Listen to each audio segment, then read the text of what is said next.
Sir, I also want to ask you about the electoral bonds data that has been published. Do you think this has caused some embarrassment to your party, a setback? मुझे बताइए ऐसा क्या किया है कि जिसके कारण मुझे सेटबैक हो। मैं पक्का मानता हूं जो लोग इसको लेकर के आज नाच रहे हैं और गर्व कर रहे हैं वो पछताने वाले हैं। मैं जरा पूछना चाहता हूं इन सभी विद्वानों को कि 2014 के पहले जितने चुनाव हुए, चुनाव में खर्चा तो हुआ ही होगा ना, बिना खर्चा नहीं। कौन एजेंसी है जो मैं बता पाए कि पैसा कहाँ से आया था, कहाँ गया और किसने खर्च किया है क्या? ये तो मोदी ने इलेक्ट्रल बॉन्ड बनाया था, इसके कारण आज आप ढूंढ पा रहे हो कि पैसा बॉन्ड किसने लिया, कहाँ दिया, कैसे। वरना तो पहले तो पता ही नहीं था, चुनाव तो खर्चा होता था। आज आपको ट्रेल मिल रहा है क्योंकि इलेक्टोरल बॉन्ड थे। कोई व्यवस्था पूर्ण नहीं होती, कमियां हो सकती है, उसको कमियों को सुधारा जा सकता है। कम से कम इलेक्ट्रॉन बॉन्ड होता तो आपके पास जानकारी होती भाई यहाँ से यहाँ गया, यहाँ गया, यहाँ गया। नमस्कार, डिकोडर में आपका स्वागत है। जय हिंद, जय भारत। आज हम चर्चा करेंगे भारतीय राजनीति में एक आए तूफान की, जिसे इस इलेक्शन में अनजाने में ही सही सुप्रीम कोर्ट ने विपक्षी नेताओं को एक बड़ा मुद्दा दे दिया है। वह मुद्दा है इलेक्टोरल बॉन्ड का। आखिर इलेक्टोरल बॉन्ड है क्या और सुप्रीम कोर्ट ने इसे निरस्त क्यों किया? इलेक्टोरल बॉन्ड जो है क्यों शुरू किया गया था? एक्चुअली आज़ादी के बाद से ही चुनावों में जो ब्लैक मनी का इस्तेमाल शुरू हुआ था, उसको रोकने के लिए अरुण जेटली जी ने यह एक ऐसा योजना लेके आए थे जिससे काला धन को रोका जा सके। क्योंकि पहले ऐसा होता था कि राजनीतिक पार्टियों को जो चंदा दिया जाता था तो रसीद पे, कच्चा रसीद पे बनता था। मान लीजिए कि मुझे किसी ने 10,000 चंदा दिया, मैंने क्या किया, 2,000 रुपये का रसीद पार्टी में जमा कर दिया, 8,000 अपने घर ले गए और उस ब्लैक मनी का कहीं कोई हिसाब नहीं होता था। तो इन सारे घोटालों को रोकने के लिए अरुण जेटली जी ने ये इलेक्टोरल बॉन्ड की व्यवस्था की और इसको भी इसलिए दिया गया कि किस पार्टी को कितना दिया जा सकता है और इस राजनीतिक पार्टी में जिसको कम से कम पिछले चुनाव में 1% से ज़्यादा वोट मिला है उसी को इलेक्टोरल बॉन्ड दिया जाएगा। और इलेक्टोरल बॉन्ड जो है 1,000, 5,000, 10,000, वैसे 1,000 के उस था स्टार्टिंग और 15 दिन के लिए वैलिड होता है और सभी को वही दे सकता है जिसका KYC वेरीफाइड हो और वो बॉन्ड जो है आप किसी भी पार्टी को दे सकते हैं। इलेक्ट्रो बॉन्ड तो ये हो गया। अब इलेक्ट्रो बॉन्ड में अचानक कुछ जो एजेंसी है हमारे यहाँ, उन्होंने इसके लिए सुप्रीम कोर्ट में एक एप्लीकेशन डालती हैं ताकि इसे तुरंत रोका जाए और सुप्रीम कोर्ट ने अपने इस सुनवाई के बाद इसको रोकने का फैसला किया। और आखिर जो इलेक्ट्रो बॉन्ड है, इसको जो 4 एजेंसियां, कुछ एजेंसी और काफ़ी लोगों ने मिल के, जैसे इलेक्ट्रोल कांग्रेस नेता जया ठाकुर, मार्क्सवादी कम्युनिस्ट पार्टी और NGO association for democratic reforms समेत 4 लोगों ने याचिका दाखिल की। याचिकाकर्ताओं को कहना था कि इलेक्टोरल बॉन्ड के जरिए गुपचुप फंडिंग में पारदर्शिता को प्रभावित करती है। ध्यान दीजिएगा, गुपचुप फंडिंग। चलिए, अब भूचाल तब आया जब सुप्रीम कोर्ट के आदेश से इलेक्टोरल बॉन्ड जितना इशू हुआ था उसको निर्वाचन आयोग के पटल पर रखने का आदेश दिया गया, जिसे स्टेट बैंक ने निर्वाचन आयोग को दिया और निर्वाचन आयोग ने उस सारे लगभग जितने दानकर्ता थे जिन्होंने बॉन्ड दिया था उनके नामों को प्रकाशित किया। टोटल जो फंडिंग है वो 12,000 करोड़ के आसपास का जो है, जिसका दिया गया है अभी, उसमें से भाजपा को 6,985 करोड़ के आसपास मिला है 19-20 में, कांग्रेस को 1,333 करोड़,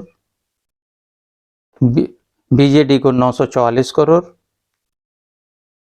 तृणमूल कांग्रेस को 1,397 करोड़, वीआरएस को 1,322 करोड़, डीएमके को 656.5 करोड़, सपा को 14.5 करोड़, अकाली दल को 7.26 करोड़, एआईडीएमके को 6 करोड़, नेशनल कॉन्फ्रेंस को 50 लाख रुपए मिले। ठीक है। अब जो फंड देने वाली जो एजेंसियां हैं वो बड़े आश्चर्यजनक है। इसमें सबसे ज़्यादा जो इलेक्ट्रल बॉन्ड जो खरीदार कंपनियां हैं उसमें जो पहले नंबर पर है वो future gaming and hotel services करके है। उसने टोटल 1368 करोड़ का चुनावी बॉन्ड दिया है पार्टियों को। उसके बाद सेकंड नंबर पर है Mega Engineering and Infrastructure Private Limited, इन्होंने 966 करोड़ का दिया है।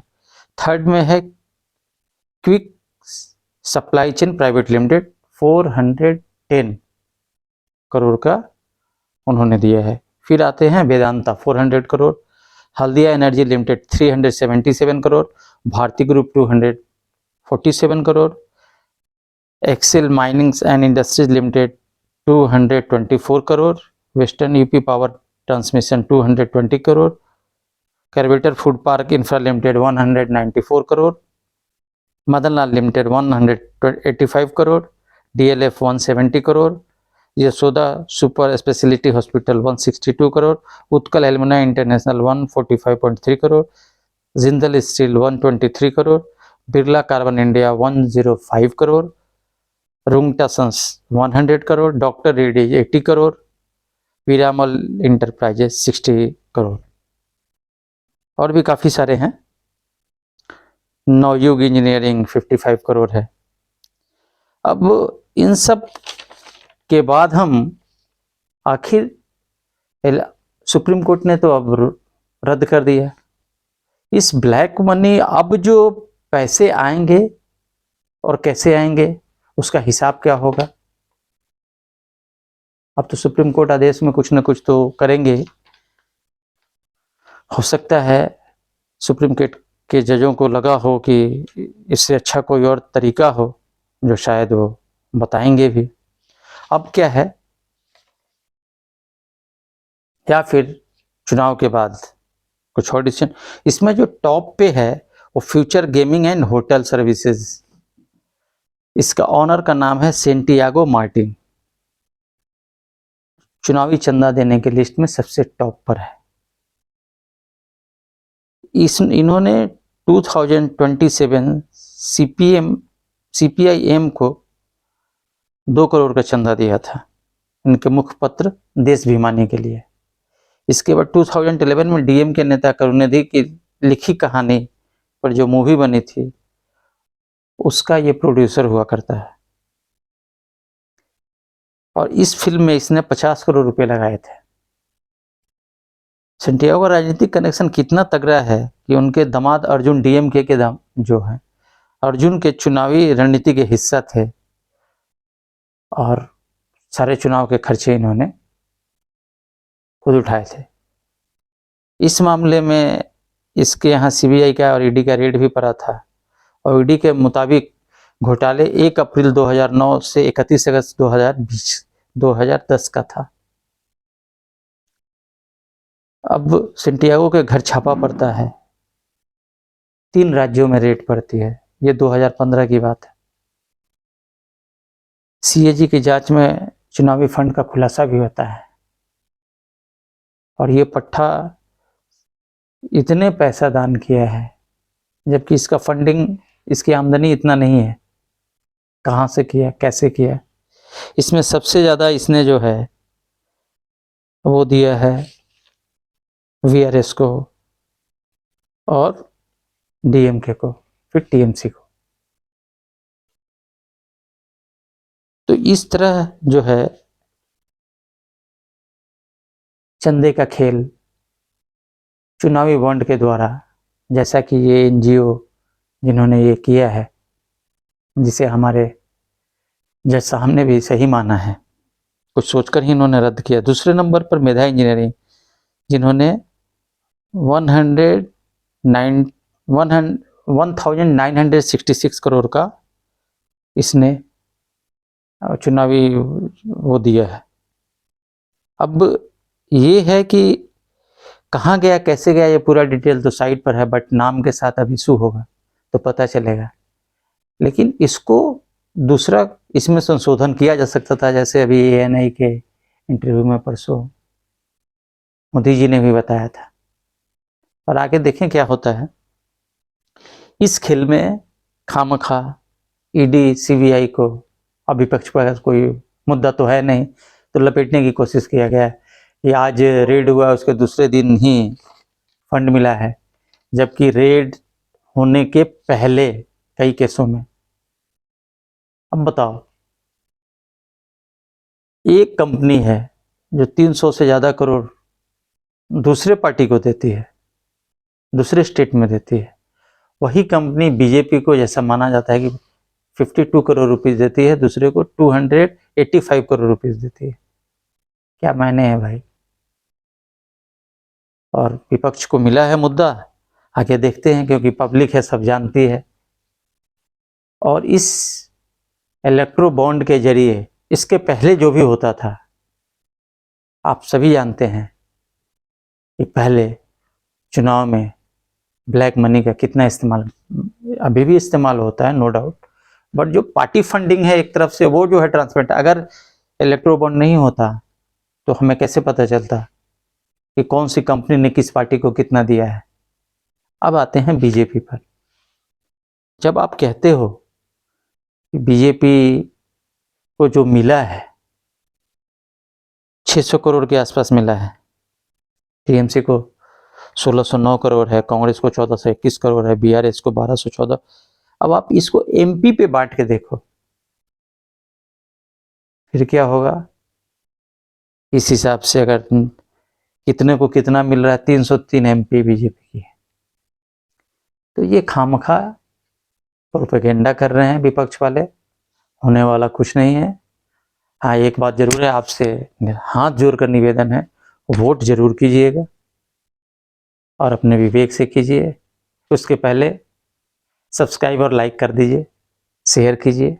जय हिंद, जय भारत। इलेक्टोरल बॉन्ड्स की सूची पब्लिक हुई, उसके बाद सब जगह चर्चा चल रही है, सब अपनी गणित, अरिथमेटिक, मिनिस्ट्री सब लगा रहे हैं। दो तीन चीजें निकल के आ रही हैं। पहली बात तो ये कि जो टॉप 30 डोनर हैं उनमें से कम आधे पे कुछ ना कुछ किस्म का सीबीआई या ईडीआई का कोई केस चल रहा है। तो राहुल गांधी पीसी कर रहे हैं, विपक्ष के नेता बोल रहे हैं, वो कह रहे हैं कि ये उगाही का मैकेनिज्म हो गया कि एक तरफ से एजेंसी भेजते हैं, दूसरी तरफ से बोलते हैं इलेक्टोरल बॉन्ड ले लो, तो फिर हम नहीं करेंगे। ये जो पूरा पॉलिटिकल विवाद बन रहा है इलेक्टोरल बॉन्ड्स को लेके, उस पर गृह मंत्री जी आपका क्या कहना है? इलेक्टोरल बॉन्ड भारतीय राजनीति में से काले धन का वर्चस्व समाप्त करने के लिए लाया गया था। सुप्रीम कोर्ट जो फैसला देती है वो सबको मानना होता है, मैं इस पर कोई टिप्पणी करना नहीं चाहता। अभी भी सुप्रीम कोर्ट में सोमवार को सुनवाई होनी है। मैं सुप्रीम कोर्ट के फैसले पर कोई टिप्पणी नहीं करता। मैं किसी भी मंच पर किसी भी व्यक्ति से चर्चा करने के लिए तैयार हूं। इलेक्टोरल बॉन्ड ये भारतीय राजनीति में से काला धन समाप्त करने के लिए लाया गया। कोई मुझे समझा दे कि इलेक्टोरल बॉन्ड आने के पहले किस तरह से चंदा आता था, तो कैश से आता था। बॉन्ड में किस तरह से आता है, तो अपनी कंपनी के चेक आरबीआई को देकर एक बॉन्ड परचेज करते हैं और देते हैं। इसमें गोपनीयता का सवाल आ गया। जो कैश में चंदा आता था इसका क्या हुआ, किसका नाम जाहिर हुआ है, मुझे बताइए। तो आज तक किसी का हुआ है क्या? किसी का नहीं हुआ। परंतु मैं राजनीतिक चीजों को ज्यादा डिटेल में जवाब देना चाहता हूं। एक परसेप्शन चलाया जा रहा है कि इलेक्टोरल बॉन्ड से भारतीय जनता पार्टी को बड़ा फायदा हुआ है क्योंकि भारतीय जनता पार्टी पावर में ब्ला ब्ला ब्ला। और अभी राहुल गांधी ने तो स्टेटमेंट कर दिया कि दुनिया की सबसे बड़ी उगाही का अगर कोई जरिया है तो इलेक्ट्रोल बॉन्ड है। मालूम नहीं इनको कौन ये सब लिख कर देता है। मैं पोजीशन आज देश की जनता के सामने स्पष्ट कर देना चाहता हूं। भारतीय जनता पार्टी को अप्रोक्सीमेटली 6,000 करोड़ के बॉन्ड मिले हैं। टोटल बॉन्ड 20,000 करोड़ के हैं। तो 14,000 करोड़ के बॉन्ड कहां गए? मैं बताता हूं। टीएमसी को 1,600 करोड़ के मिले, कांग्रेस को 1,400 करोड़ के मिले, बीआरएस को 1,200 करोड़ के मिले, बीजेडी को 775 करोड़ के मिले और डीएमके को 639 करोड़ के मिले। अब अगर 13 राज्यों में और 303 सांसद, 11 करोड़ मेंबरशिप वाली पार्टी और देश के सभी यूनिट में पार्टी का योग मिला ले, इन लोगों का इतना करे, मानो कांग्रेस में अभी 35 सांसद है, उनके 300 हो तो क्या हो? एक लगाते हैं तो टीएमसी को 20,000 करोड़ के बॉन्ड होते हैं, बीआरएस को 40,000 करोड़ के होते हैं और कांग्रेस पार्टी को 9,000 करोड़ के होते हैं। मैं प्रोरेटा की बात कर रहा हूं। देश में हमारे 303 सांसद है, हमें 6,000 करोड़ के बॉन्ड मिले हैं और 242 सांसद जिन पार्टियों का है, इसको 14,000 करोड़ के बॉन्ड निकले। क्या शोर शराबा कर रहे हो भाई? मैं दावे से कहता हूं जब हिसाब खुलेगा ये लोग आपको फेस नहीं कर पाएंगे। आज तक परेश शो रख देना बॉन्ड के विरोध रखने वालों का, कोई नहीं आएगा मेरे अलावे। सर, जो इलेक्टोरल बॉन्ड्स में जिन कंपनियों के नाम आए हैं उनमें से कई ऐसी हैं जिन पे कोई ईडी, सीबीआई का केस चल रहा है, और दूसरा जो देश के सबसे बड़े औद्योगिक घराने हैं जिनको लेके इतनी पॉलिटिक्स होती रहती है, उन्होंने क्या डोनेट नहीं किया किसी को? उनका नाम तो कहीं है ही नहीं। तो आप क्या कहते हो कि आजादी से अब तक वो औद्योगिक घराने ने डोनेट ही नहीं किया है? नहीं किया ही है, करते तो इसका हिसाब कहां है? मैं पूछना चाहता हूं। नाम भी नहीं आए हैं बॉन्ड के कारण, आज तो नाम तो आए हैं। क्या गोपनीयता की बात कर रहे हैं लोग? करोड़ों रुपयों का चंदा लिया कैश में, 12 लाख करोड़ के घपले घोटाले भ्रष्टाचार किए, जेल में जा रहे हैं और हमसे हिसाब मांग रहे हैं। हमने तो काला धन को समाप्त करने के लिए बॉन्ड लाए थे। मैं आज देश की जनता के सामने आपको एक सवाल पूछना चाहता हूं। बॉन्ड आने से पहले चुनाव का खर्चा कहां से आता था? वो काला धन था या हिसाब किताब का धन था? ये बॉन्ड का धन काला धन नहीं है, उनकी बैलेंस शीट में रिफ्लेक्ट करता है कि हमने चुनाव के लिए बॉन्ड दिया है। सिर्फ गोपनीयता इसलिए रखी गई थी, वो कांग्रेस पार्टी को देंगे तो हम परेशान करेंगे, ऐसा उनको डर था। हमें देंगे तो जहां कांग्रेस का शासन है वो परेशान करते हैं, इतना डर था। बॉन्ड कितना मिला ये पार्टी के बैलेंस शीट में रिफ्लेक्ट होता है, और बॉन्ड कितना दिया गया एक कंपनी के बैलेंस शीट में रिफ्लेक्ट होता है। क्या गोपनीय बचा? गोपनीय तो तब होता है जब अब जो व्यवस्था होगी, कैश से चंदा लिया जाएगा, तब सब गोपनीय होता होगा। और कांग्रेस पार्टी को गोपनीयता से मतलब नहीं है। जब कैश से चंदा लेते हैं तो 100 रुपया पार्टी में जमा कराते हैं और 1,000 रुपया अपने घर में रख लेते हैं। ये कांग्रेस पार्टी ने सालों तक ये व्यवस्था चलाई है।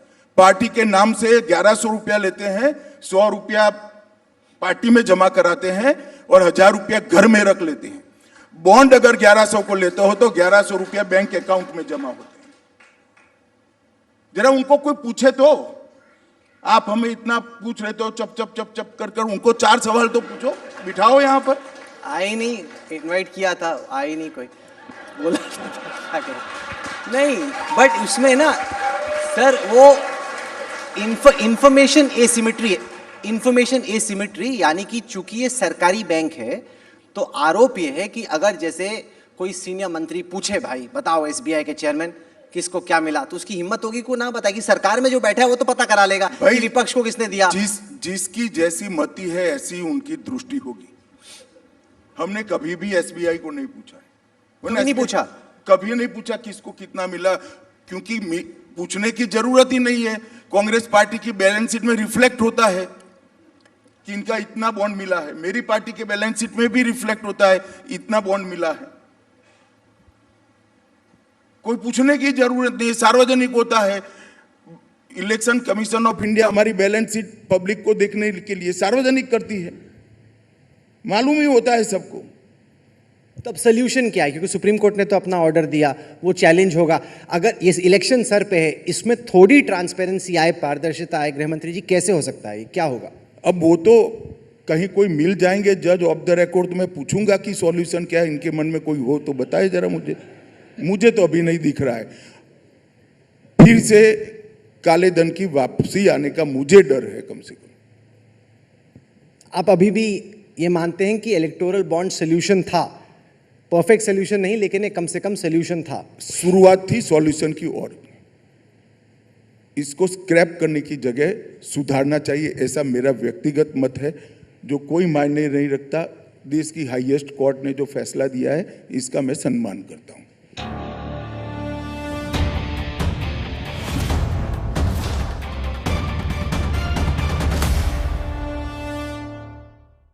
क्या ये गलत फैसला था इलेक्टोरल बॉन्ड्स का? चुनाव में खर्च तो होता ही होता है, कोई इनकार नहीं कर सकता है।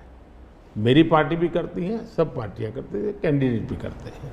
मैं चाहता था कि हम कुछ कोशिश करें कि इस काले धन से हमारे चुनाव को कैसे मुक्ति मिले। इलेक्टोरल बॉन्ड न होते तो किस व्यवस्था में ताकत है वो ढूंढ के निकालते कि पैसा कहाँ से आया और कहाँ गया। ये तो इलेक्टोरल बॉन्ड की सक्सेस स्टोरी है कि इलेक्टोरल बॉन्ड थे तो आपको ट्रेल मिल रहा है मनी का कि किस कंपनी ने दिया, कैसे दिया, कहाँ दिया। अब उसमें अच्छा हुआ बुरा हुआ वो विवाद का विषय हो सकता है, इसकी चर्चा हो। मुझे जो चिंता है वो, मैं ये कभी नहीं कहता हूँ निर्णय में कोई कमी नहीं होती है, निर्णय तो चर्चा कर सीखते हैं, सुधारते हैं, इसमें भी सुधार के लिए बहुत संभावना है। लेकिन आज हम पूरी तरह काले धन की तरफ देश को धकेल दिया है और इसलिए मैं कहता हूँ सब लोग पछताएंगे, जब बाद में ईमानदारी से सोचेंगे सब लोग पछताएंगे। अभी मैंने एक नेता का भाषण सुना, उन्होंने कहा एक झटके में मैं गरीबी हटा दूंगा। एक झटके से हिंदुस्तान से हम गरीबी को मिटा देंगे। अब जिनको 5-5, 6-6 दशक देश का राज करने को मिला, वो जब आज कहेंगे कि मैं एक झटके में गरीबी हटा दूंगा, तो देश सोचता है ये क्या बोल रहे हैं। तो मुझे लगता है पॉलिटिकल लीडरशिप की क्वेश्चनेबल होती जा रही है। ऐसे में प्राण जाए और वचन न जाए, ये महान परंपरा से हम निकले हुए लोग हैं। मैं मानता हूं कि नेताओं ने ओनरशिप लेनी चाहिए, जिम्मेवारी लेनी चाहिए। ये मैं जो बोल रहा हूं मतलब मेरी जिम्मेवारी है, ये कोई करेगा ऐसा करेगा ऐसे नहीं चलता है। और उसमें से मैंने बल दिया है गारंटी का।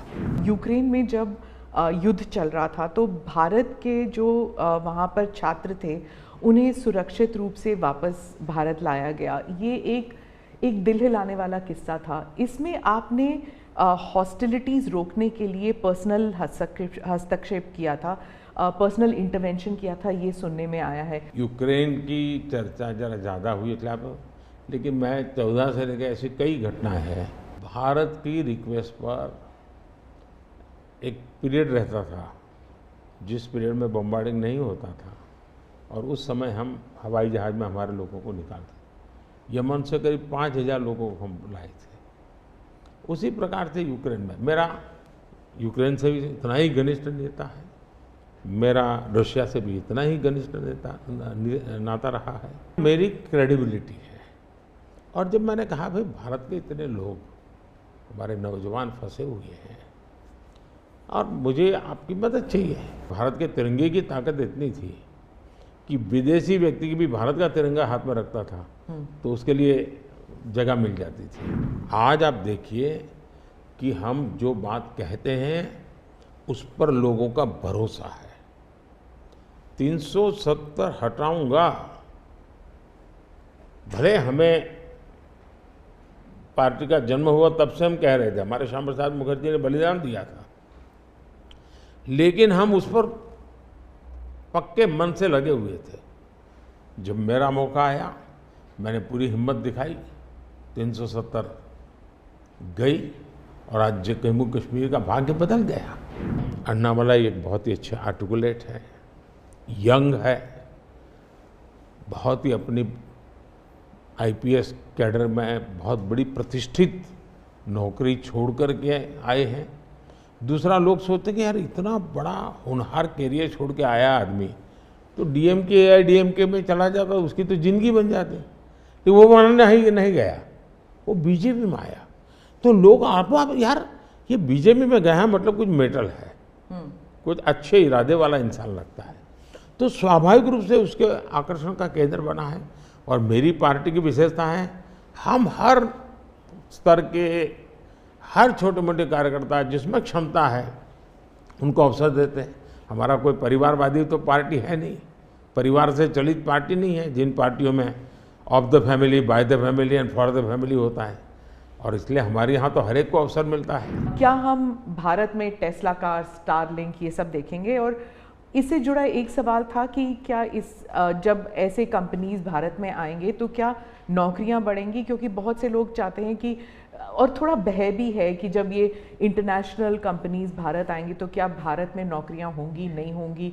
इन दोनों पर पूछना चाहती हूँ मैं। देखिए, पहली बात है,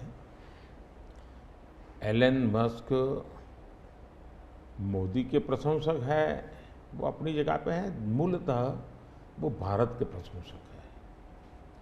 और मैं अभी उनको मिला ऐसा नहीं, मैं 2015 में उनकी फैक्ट्री देखने गया था, वो कहीं बाहर थे, तो स्पेशली अपने सारे कार्यक्रम कैंसिल करके वो वापस आए, मुझे सब चीज़ें खुद ने अपनी फैक्ट्री में दिखाई और उनका विजन क्या है वो मैं उनसे समझा। मैं अभी गया तो दोबारा भी उनसे मिला था और अभी वो भारत आने वाले भी हैं। देखिए, भारत में पिछले 10 साल में दुनिया भर से हर क्षेत्र में पूंजी निवेश हो रहा है। अब हमारा ईवी मार्केट, इलेक्ट्रिक व्हीकल का मार्केट कितना बड़ा बना है, आपको जानकर के हैरानी होगी कि कितना बदलाव आया है, लोग पकड़ नहीं पाते। 2014-15 में हमारे देश में 2000 इलेक्ट्रिक व्हीकल थे, 2000 बिके थे। 14-15 में 2000 इलेक्ट्रिक व्हीकल बिके थे। 2023-24 में 12 लाख इलेक्ट्रिक व्हीकल बिके हैं। कहा 2000 और कहा 12 लाख। इसका मतलब इतना बड़ा चार्जिंग स्टेशन का नेटवर्क बना है, पर्यावरण को बहुत बड़ी मदद मिली है। यानी एक प्रकार से, और उसको लेकर के हमने आपको एक पॉलिसी का रूप दिया है। हमने दुनिया को कहा कि भाई भारत बहुत तेज़ी से ईवी पे जा रहा है, मैन्युफैक्चरिंग करना चाहते वो आना चाहे आइए।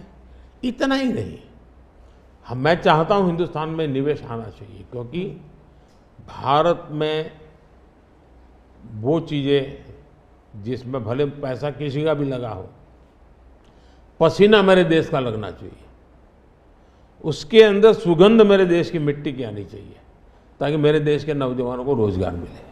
ईडी सीबीआई कैसे बनी? ईडी वगैरह का आप देखेंगे या इलेक्शन कमीशन का अपने एक कहावत है, नाच न जाने आंगन टेढ़ा। और इसलिए कभी ईवीएम का बहाना निकालेंगे, कभी मूलतः पराजय के लिए वो कुछ रीजनिंग अभी से सेट करने में लगे हैं, ताकि पराजय उनके खाते में न चढ़ जाए। वो कह रहे हैं लड़े कैसे आप? या तो ऑपोजिशन लीडर्स को जेल में डाल रहे हैं, या फिर अगर वो आपकी पार्टी में आ गए तो सारे पाप धुल गए। कितने ऑपोजिशन लीडर जेल में हैं? कोई मुझे बताए। और क्या यही ऑपोजिशन लीडर उनके सरकार चलाते थे? या जेल का डर है? हाँ? डर तो पाप का होता है जी, ईमानदार को क्या डर होता है? मेरे यहाँ भी तो उन्होंने मेरे होम मिनिस्टर सबको जेल में डाल दिया था। दूसरा, ईडी की बात करते हैं। आप गुजरात के बारे में कह रहे हैं जब आप मुख्यमंत्री? हाँ, मैं मुख्यमंत्री था। अच्छा, जो ईडी की बात करते हैं, ईडी ने जितने केसेस किए ना, उसमें से सिर्फ, देश को समझना, सिर्फ 3% ही पॉलिटिकल लोग इन्वॉल्व है। जिन पर एक केस हुए हैं। 97% जिनका राजनीति से कोई लेना देना नहीं, ऐसे लोगों है को हुआ है, जो कोई ड्रग माफिया है, कुछ अफसर हैं जो करप्शन करते हैं, कुछ अफसर हैं जो बेनामी संपत्ति बना के बैठे हुए हैं। 97% केस उन पर हुए हैं, जेलों में वो लोग गए हैं। अच्छा मजा देखिए, ईडी एक स्वतंत्र संस्था को काम कर देना चाहिए, नहीं करने देना चाहिए, बनाई क्यों भाई? पहली बात है कि इसका राजनीतिकरण किसने किया, और इसको आज की घटनाओं से मत, जब हमारा जन्म भी नहीं हुआ था, हमारी पार्टी पैदा भी नहीं हुई थी, उस समय अदालत में ये मामला निपटाया जा सकता था, समस्या का समाधान हो सकता था। भारत विभाजन हुआ तो विभाजन के समय ये तय कर सकते हैं, चलो भाई इतनी इतनी चीज़ें ऐसा कर लो, वो नहीं किया गया। क्यों? कि एक ऐसा हथियार हाथ में है, जो हथियार वोट बैंक पॉलिटिक्स के लिए मजबूती का एक दांव है, इसलिए उसको पकड़ के रखा गया और बार बार उसको भड़काया गया। अब जब ये अदालत के अंदर मामला चल रहा था, अदालत में अभी जजमेंट ना आए, वहां तक कोशिश की गई। न्यायिक प्रक्रिया से होना चाहिए, तो हमारा संविधान हमें कहता है, और सरकार की तो जिम्मेवारी है, लेकिन उसमें भी अड़ंगे डालना, ये क्यों?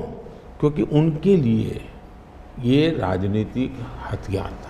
Have we come to this situation जहाँ पे पहले होते थे, बोला जाता था कि Indira is India, India is Indira, और अब है मोदी इज भारत, भारत इज मोदी।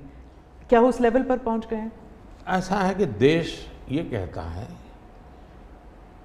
और जो मैं खुद भी फील करता हूँ, कि ये माँ भारती का बेटा है, ये माँ भारती का संतान है। उससे ज़्यादा न लोग मुझे मेरे लिए सोचते हैं, न ही मेरे लिए बोलते हैं। भारत माँ का संतान है, माँ की सेवा कर रहा है, तो इतना ही बहुत है। देखिए, मैं जो विकसित भारत की बात करता हूँ, उसके साथ साइमल्टेनियस किसका भविष्य जुड़ा हुआ है? जो आज 20 साल का, 22 साल का है, वो 2047 में है, उसकी पूर्ण जिंदगी का एक कालखंड है एक प्रकार से, तब वो 40, 45, 50 का होगा।